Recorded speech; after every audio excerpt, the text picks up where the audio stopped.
Hello and welcome back to day 2 of the Spatial Biology Revolution 2024. I'm Heather James, conference producer at Technology Networks, and I'm delighted to introduce our first talk of the day, 4D atlasing of human organs. Please join me in welcoming Dr. Sarah Teichmann, Professor of Stem Cell Medicine at the University of Cambridge. Dr.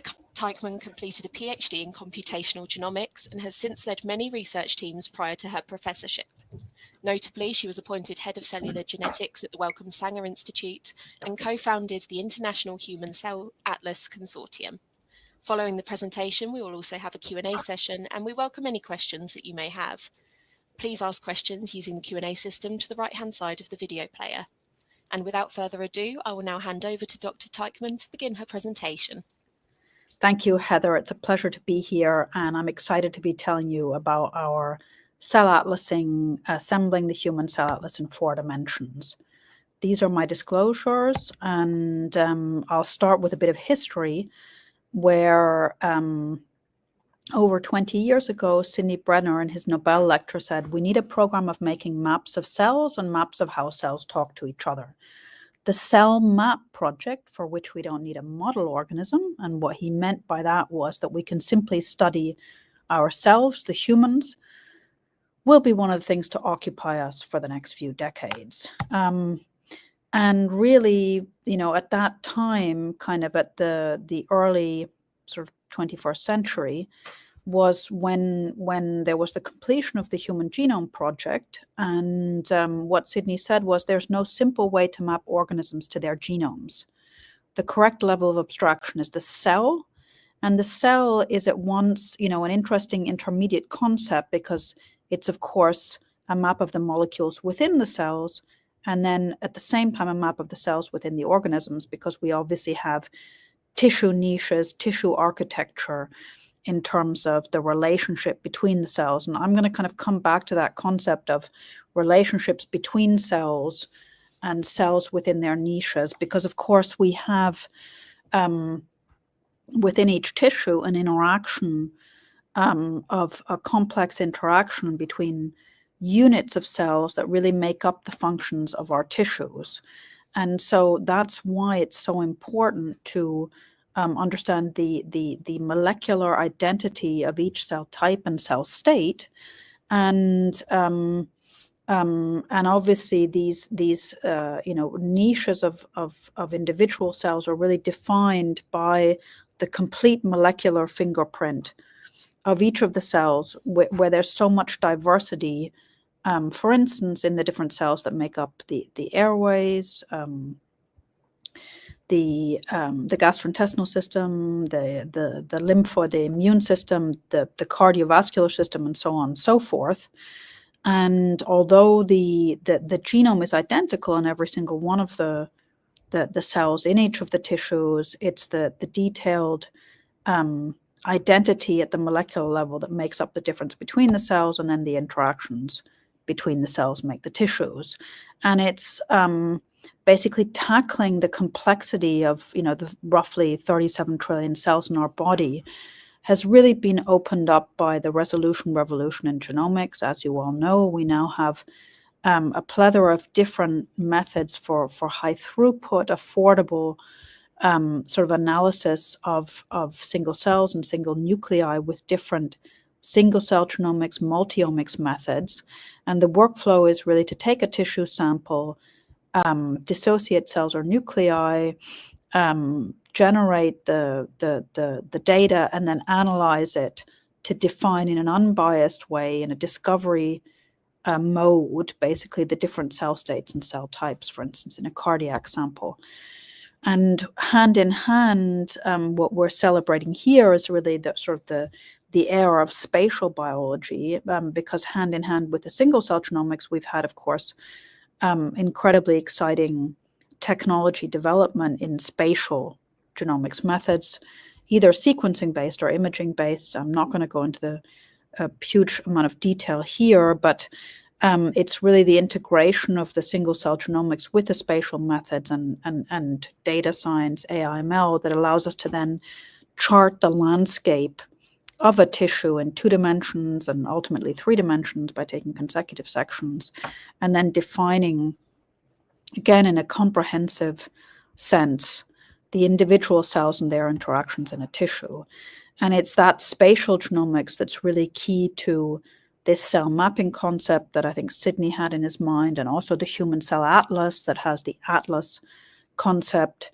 And here are a few examples from our work on this is sort of lymphoid tissue niches in the gut, where we've got lymphoid aggregates. This is sort of showing niches in the small airways. And of course, in an embryonic limb, we're actually able to capture an entire sort of structure of a human kind of sample on these spatial genomic slides by tiling them and assembling them kind of in a consecutive way. So we're in an exciting juncture now in the Human Cell Atlas project, where we're really getting to a more of an assembly stage of all of the data that we have at the moment, although we still have a way to go, particularly considering that we're in this spatial era. And the Human Cell Atlas project is an international consortium. I'll just introduce it very briefly. Its mission is to create the comprehensive reference map of the types and properties of human cells. And of course, this is a kind of basic science discovery project. On the one hand, where we're gaining new insights into how our cells work, how our tissues work, but at the same time, there's of course massive translational opportunities in terms of diagnosing, monitoring, and treating disease. And I want to emphasize that this is a grassroots scientist-led open project that anyone can sign up to at humancellatlas.org /join/HCA. And where we stand with the project at the moment is that we've mapped over 100 million suspension cells mostly, but also several tens of millions of cells with spatial methods. And that's distributed across the 18 biological networks that you can see indicated here. For each of the biological networks, we have coordinators, and we've just released a publication bundle with over 40 papers in Nature Publishing Group on the 21st of November. You may have seen that a couple of weeks ago, which was a really nice kind of milestone in the project. There's, especially in the spatial era, the project still has a way to go in terms of achieving the same depth of and coverage of mapping for spatial data as for suspension cell. And there are still also many dozens of tissues around the body that haven't actually been mapped in different systems. So I'm going to talk about 3 individual stories today from my lab that really illustrate, I think, the evolution over time that we've had in terms of spatial mapping. And what I want to illustrate is the value of mapping cells in their tissue niches in terms of understanding cell communication, which is so key and so tightly linked to understanding cell function. And so really the definition of cell types and cell states is very closely interlinked with their identity within tissue niches and in terms of their the cell-cell interactions they engage in order to carry out their native functions kind of in different tissue niches. And I'll talk about human development in the placenta. So this is kind of where the time component comes in, because during pregnancy, our tissues change with time in embryonic and fetal stages of development. And the placenta is such a key organ at the initial kind of stages of life, and very sort of intriguing from the point of view of immune tolerance. The heart, where we have both immune, endocrine, and also sort of electrical cardiac conduction system functional networks of cells, and then the thymus, which is one of the primary lymphoid organs of the immune system, where we have T-cell maturation, migration. I'm going to use these 3 exemplars to illustrate how we study cell identity and cell-cell interactions and how the technology sort of evolved over the past decade or so. So the kind of question that we were coming at when in terms of the placenta, which is obviously this key organ at the very beginning of life that delivers oxygen and nutrients from the maternal blood to the embryo, is how does the maternal immune system accommodate the paternal antigens, which are of course alleles that are presented through the trophoblast cells that come from the embryonic or fetal genome and have basically foreign alleles. How are they tolerated and not rejected, basically, which is what killer T cells, NK cells, and so on should do when they see non-self. So in the placenta, there are trophoblast cells that butt off essentially and invade the uterus until they meet the myometrium. So they travel through the endometrium. Their cell-cell interactions are known to contribute to remodeling the arteries and increasing the blood flow, basically, in the decidua, which is the pregnant form of the endometrium, and then they stop when they meet the myometrium, which is the muscular layer of the uterus. And so how does that, how do the cell-cell interactions basically avoid rejection by the immune system and contribute to setting up the kind of tolerogenic environment that leads to the remodeling of the uterus?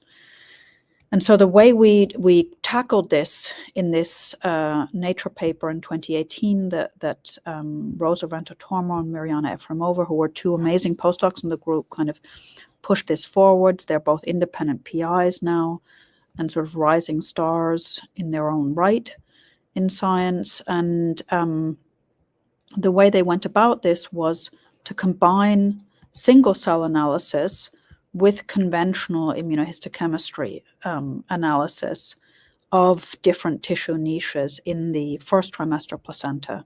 And so here you can see a standard immunohistochemistry kind of conventional staining of ACTA2, which is present in fibroblasts, but also in perivascular cells.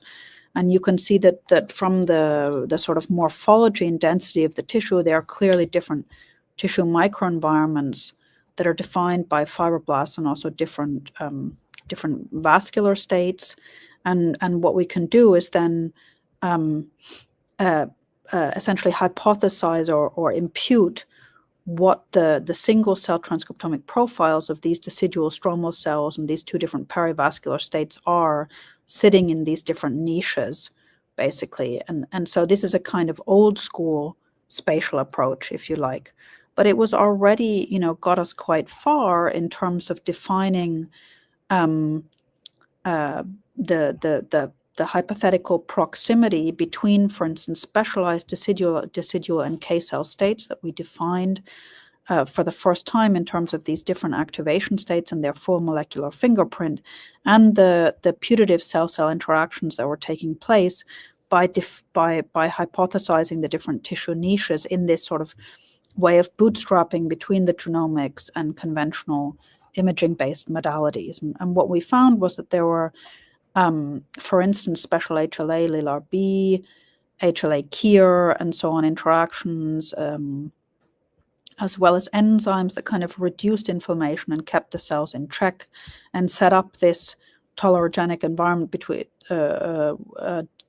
defined by these molecular interactions between fetal cells and fetal extravillous trophoblast cells, maternal decidual NK cells, and then maternal stromal cells, macrophages, and so on. And I want to kind of pause for a minute and remind you how important the protein interactions are between receptors and ligands, and that we can benefit from basically protein biophysics, even when we're interpreting these genomic data sets. And my background is in protein biophysics. This is the schedule from a Nobel symposium a few years ago that was on the 3D proteome, and you can see the AlphaFold developers speaking. And the reason that I was speaking is that my background is also in protein biophysics and modeling and analyzing the assembly of protein complexes. So we developed the 3D complex database, and this really gave me the idea of setting up Cellphone for analyzing single-cell and spatial genomics data sets. And this is a program from a spatial symposium earlier this year in Stockholm, again, a Nobel Symposium called Spatial Biology in the Genomics Era. And so the point I want to make is that we're really in, smack bang in this era of spatial biology, and the genomics methods are just blowing wide open, basically, a deeper understanding of human cells and tissues. And it's the integration with the protein biophysics that allows us to unravel the molecular interactions taking place at cell-cell interfaces in a precision way, maintaining awareness of exactly which subunits are needed, because obviously there's multi-subunit receptors and ligands, and you need to have all the subunits present in order for the complex to form correctly and to function. And so that's really Mirjana Efremova and Rosa Ventotormo who developed the cell phone database in this stoichiometry-aware way that's maintaining awareness of the protein structure and biophysics for inferring cell-cell interactions. And I just want to point out that later Atlas data here last year in Nature, Roser and colleagues developed a denser mapping of first and second trimester placenta, and in also mapped a couple of years ago the endometrium kind of in the premenopausal uterus, sort of the menstrual cycle across the different stages in the non-pregnant state. So to get a first insight of the endometrial layer at the different stages throughout the monthly cycle. And so that really, this is, shedding light on what was previously pretty much a black box in terms of gaining a deeper understanding of this really important organ for health and also pregnancy. And so in terms of understanding the spatial organization of the placenta and the uterus, this was really the first the first trimester placenta, was an organ that we mapped across all cell tissues and lineages using different single-cell genomics technologies and sort of old-school imaging. And importantly, what we did was take biopsies from many different tissue niches across the placenta, because, of course, in any given organ, including the placenta, you've got different microenvironments. And so by taking biopsies from different regions, we were able to really cover the whole organ, made sure that we had the different cell compartments, trophoblasts, immune, epithelial, stromal, et cetera, and we're able to define the tissue architecture in the different niches. And then kind of more recently, I want to move on to another organ that's absolutely critical for life and that also develops early in pregnancy, which is the heart, which is obviously responsible for pumping the blood around our body and delivering, again, oxygen, nutrients, immune cells, etc., across the whole the body. And here, again, I'll talk a little bit about immune niches, but in terms of individual cell types, what we discovered was the molecular profile of human pacemaker cells for the first time, and also the niches of innervation of the pacemakers with the autonomic nervous system. So pacemaker cells are the cells that determine the heartbeat. In previous work, we'd studied the free walls of the muscular tissue in the four chambers of the heart. And in this more recent work that we published at the end of last year, we also studied the two different tissue niches that are responsible for the key for the cardiac conduction system, the sinoatrial node and the atrioventricular node. And together, kind of the suspension cell data from this work encompassed almost three quarters of a million cells, 12 coarse-grained cell types, and 75 fine-grained cell states. And you've obviously got cardiomyocytes, which are the sort of cardiac muscle cells and nuclei, cells that belong to the vessels, endothelial cells, fibroblasts, and then immune cells as well as neural cells. So the way we approached the discovery of spatial microenvironments and cell-cell interactions here in this work was by a combination of both unbiased approaches with spatial transcriptomics, and this was the Visium 50-micron spatial transcriptomics, kind of imputing the combination of cells in each voxel using the probabilistic model from cell to location, and then also using the microenvironment discovery with non-negative matrix factorization, but also integrating and sense checking that with the manual structural annotation from the cardiac pathologist, Professor Yen Ho at Imperial, who worked with us. And so we integrated the manual annotations with the unbiased annotations to identify factors and then refine the manual annotation. We also expanded our cell phone database to have all the GPCRs because, of course, many of the cardiac ion channels and receptors are G protein coupled receptors. So we expanded the receptor ligand interactions in cell phone. You can see the manual annotations here of the sinoatrial node where the pacemaker cells sit in the middle of the node. And here Yen has defined the nodal region, myocardium, endocardium, so the inside, the epicardium, the outside, fat, fibrotic regions, etc. And then using non-negative matrix factorization, we can kind of compare this annotation with what the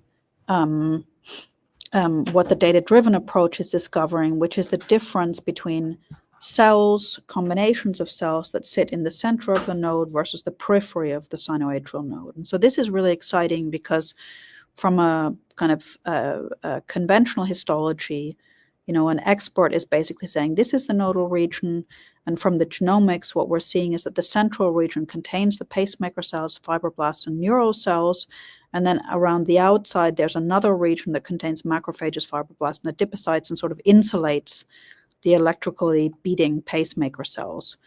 And what this is saying is that the genomics, the spatial genomics, is basically heralding a new era of histology and our understanding of tissues in this data-driven way. And so that's kind of,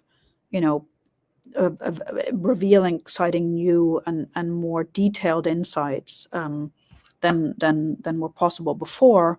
And so what we define in the epicardium, this is the outside of the heart, was an immune niche with IgG and IgA plasma B cells, with macrophages, fibroblasts that are stimulating the B cells through the BAF signaling, and chemokines, and these are sitting around lymphatic vessels. So this is a kind of immune defense niche, we think, that's defending the heart from the dirty lung kind of next door in the around the edge of the heart, around the outside region.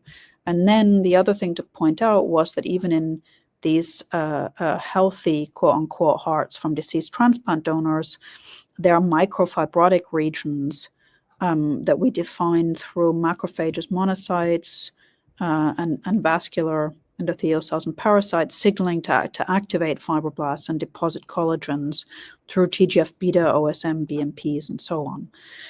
So I mentioned the pacemaker cells, and they are illustrated here schematically by these beating cells in this animation that then link to the Purkinje fibers and the Purkinje cells. And the pacemaker cells are incredibly important because they're amongst the only spontaneously firing cells in our body, and they determine our heart rate. And they start beating spontaneously, they start firing spontaneously very early in pregnancy, and then end basically when we take our last breath and die, and continue firing, but also get signals for increase or decrease of heart rate from catecholamines, from the autonomic nervous system, and so on. And so if we want to dive in and understand these in more detail at the molecular level, then the single nuclear RNA sequencing data, is incredibly valuable. And here you can see from 2 hearts that James Cranley and Kazumasa Kanemaru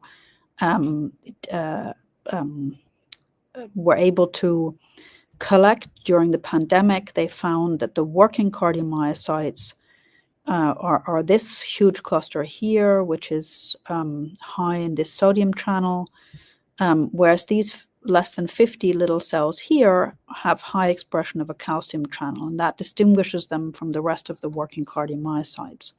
So to kind of give us more confidence that we had indeed identified pacemaker cells from this little cluster here, we then plotted the expression of all the ion channels and receptors here in the columns, and without going into detail, what you can see is that the pacemaker cell row here is different in its expression pattern of the receptors and ion channels versus other cardiomyocytes and neural cells.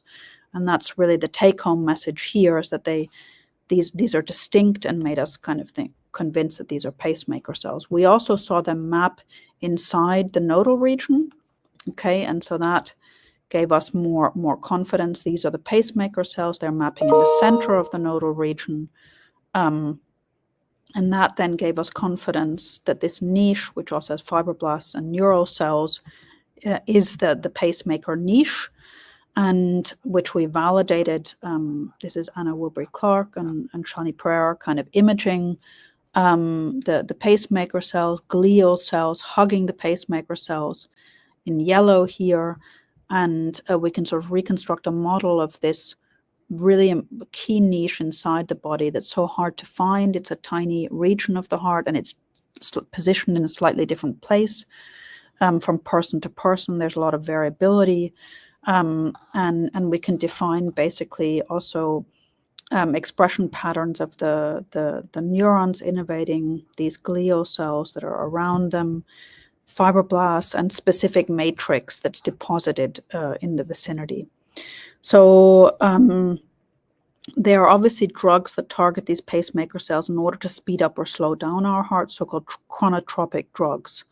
And in order to see whether we could reconstruct how these are acting at the molecular level, what I wanted to do was to basically get a mapping from the approved drugs.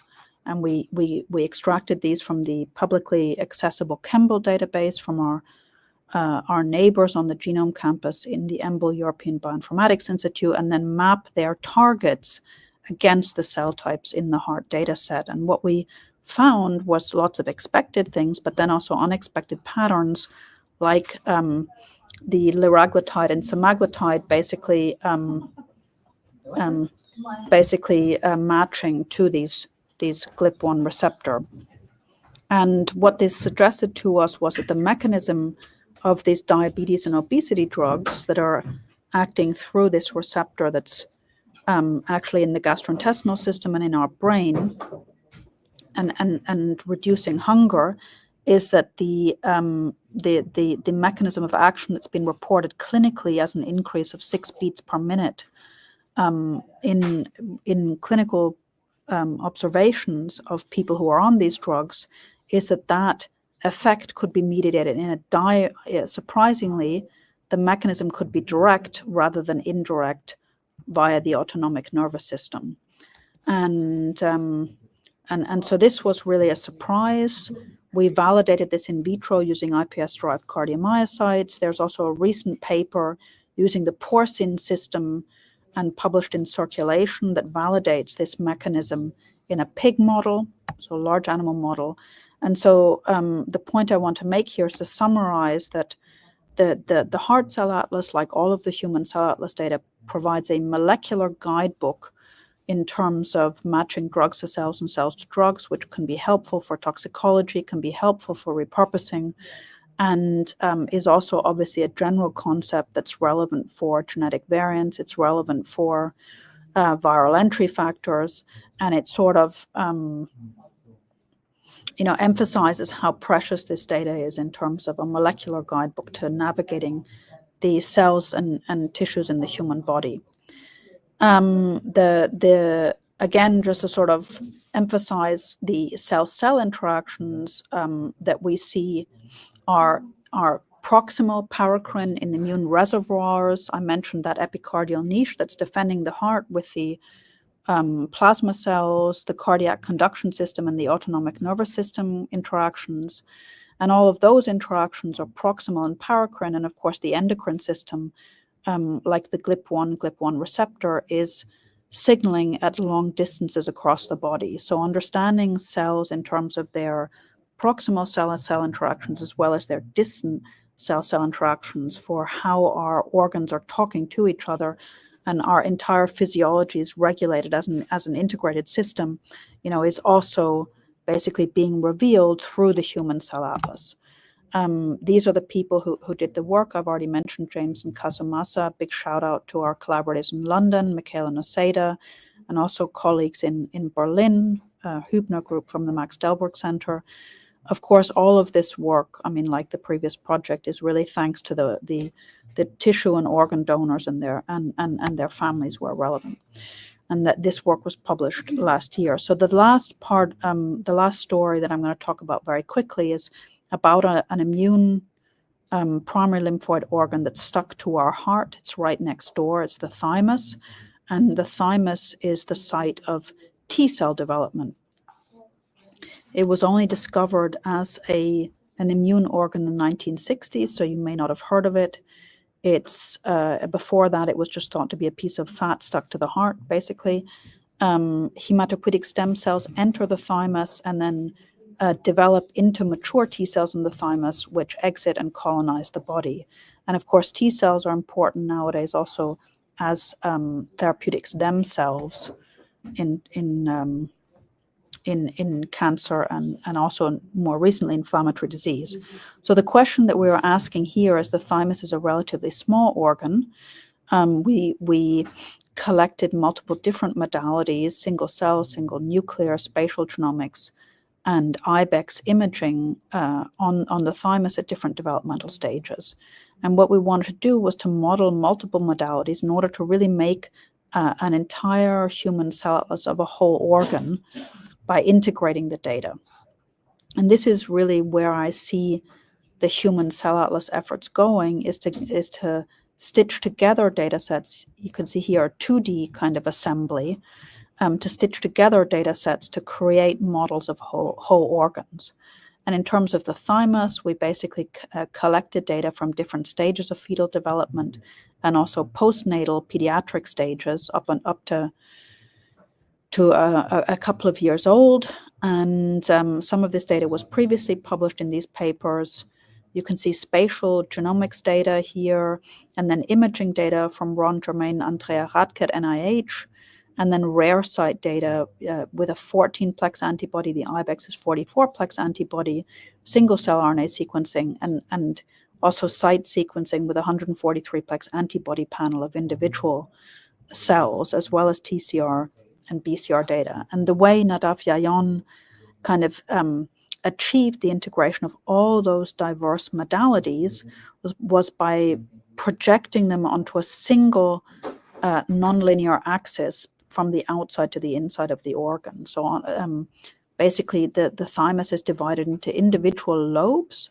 The lobes are organized into a cortex around the outside and a medulla on the inside, and they're little Hassel's corpuscles that are sort of dotted throughout the center.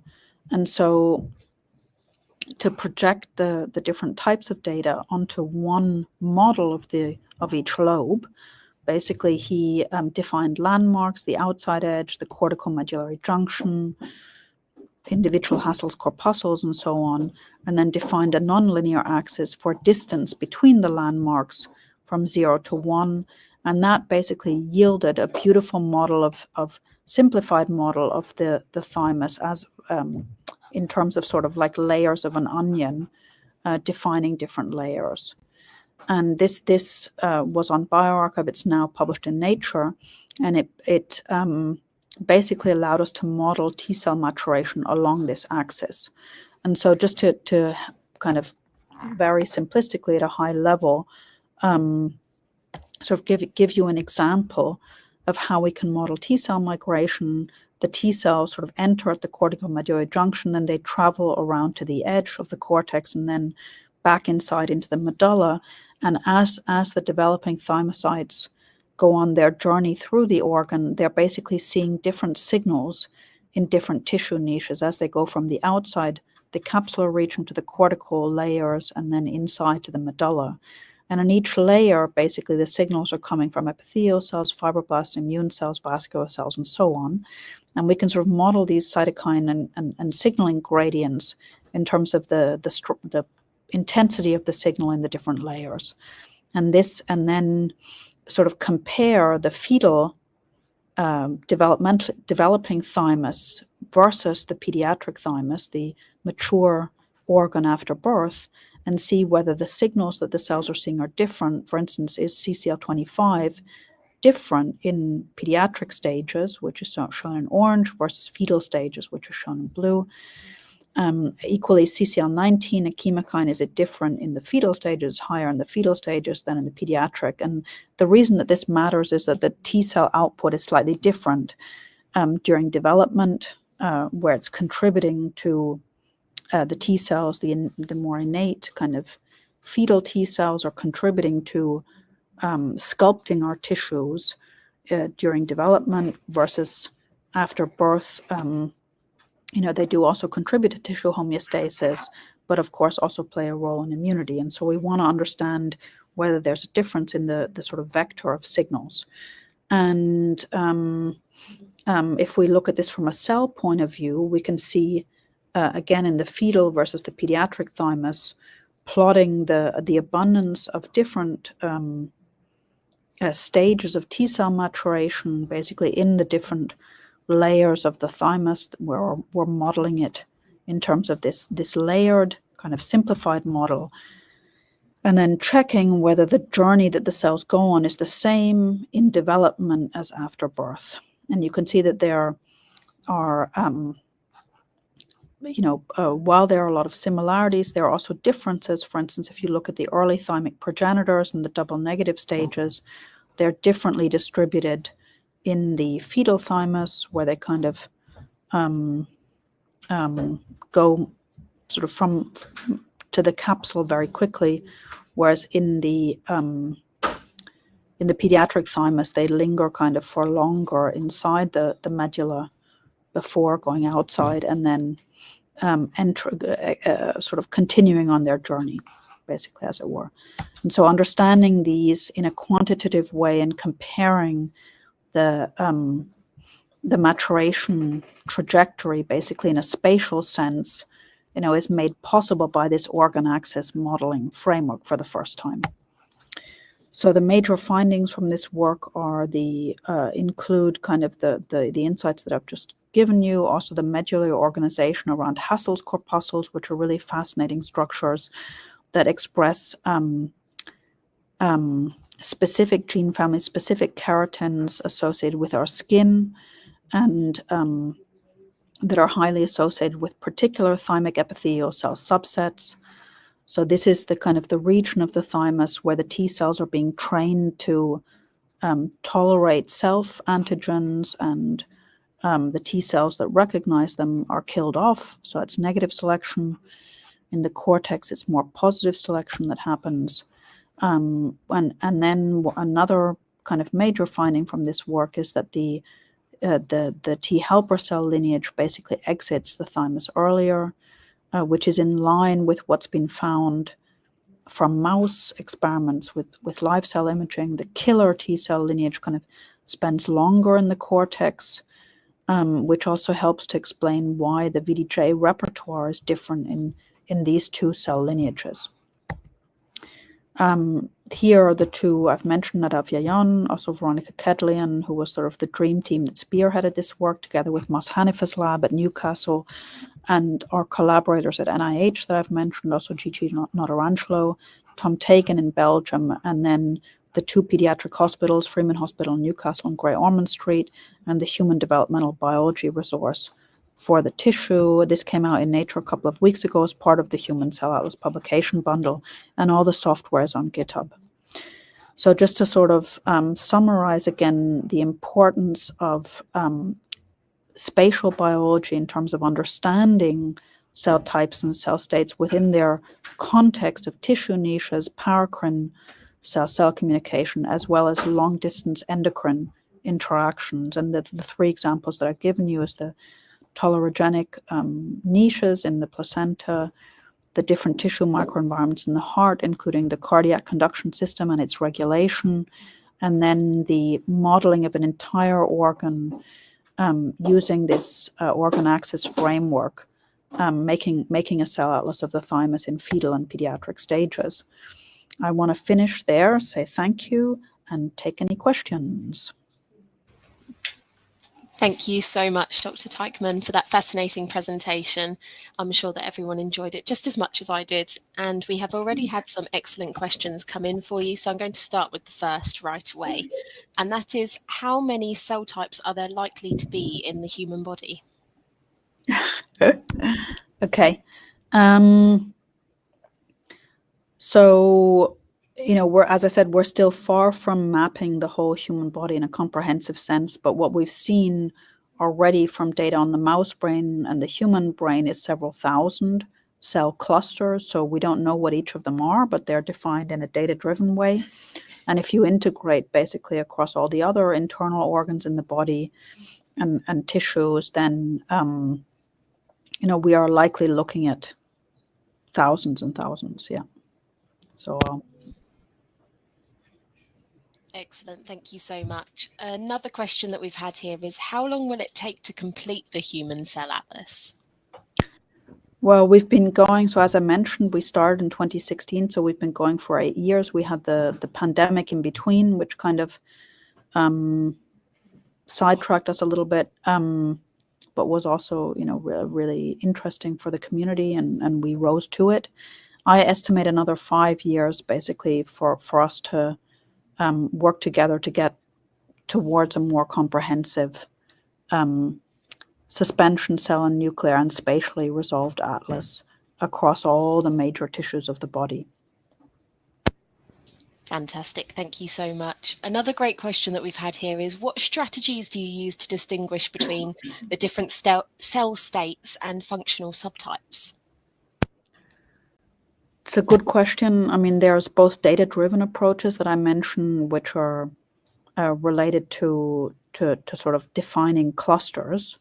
Cell annotation is a kind of fun interaction, basically, between knowledge-driven approach and data-driven approach, and related to molecular markers that have been characterized before, either in human or in other mammalian systems, and kind of integration with the literature, as well as sort of AI/ML data-driven approaches for classification of molecular clusters, which is what I was referring to for the brain. In the human cell atlas community, we do have something called a cell annotation platform at celltype.info, I think it is, where people can sort of submit their own annotations of cell clusters. In my group, we've developed something called celltypist.org, where we model cell clusters and build on integrated data sets and also harmonize annotations using a framework that we call CellHint, basically for linking different names for cell clusters to each other kind of rapidly. So it's in a nutshell, it's basically a sort of virtuous cycle between data-driven and sort of knowledge and scholarship and inspection.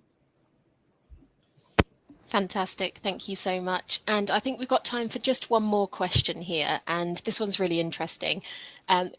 Someone has asked, how can 4D atlasing be applied to the clinical research and patient care? And how long do you think that will take to be actively within the patient care setting?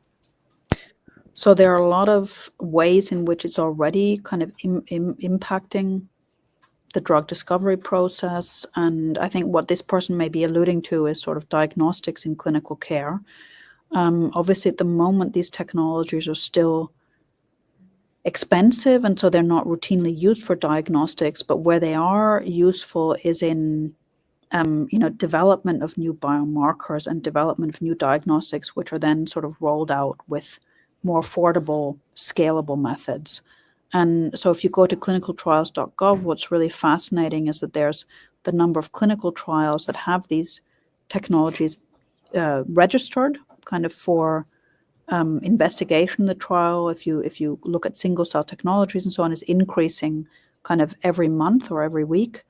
And so certainly in the clinical trial context, these are being deployed, and that will then, of course, have implications kind of for diagnostics down the line, patient stratification, and so on.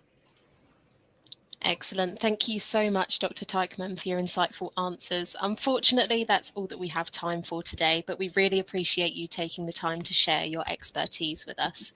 Any questions that we didn't have time to get to will be forwarded to Dr. Teichmann after the event. And as with other talks in the event, this talk will now be available to view whenever you want for the next 30 days. And that just leaves me to say thank you so much again, and we'll be back soon with the next talk. Thank you. Bye.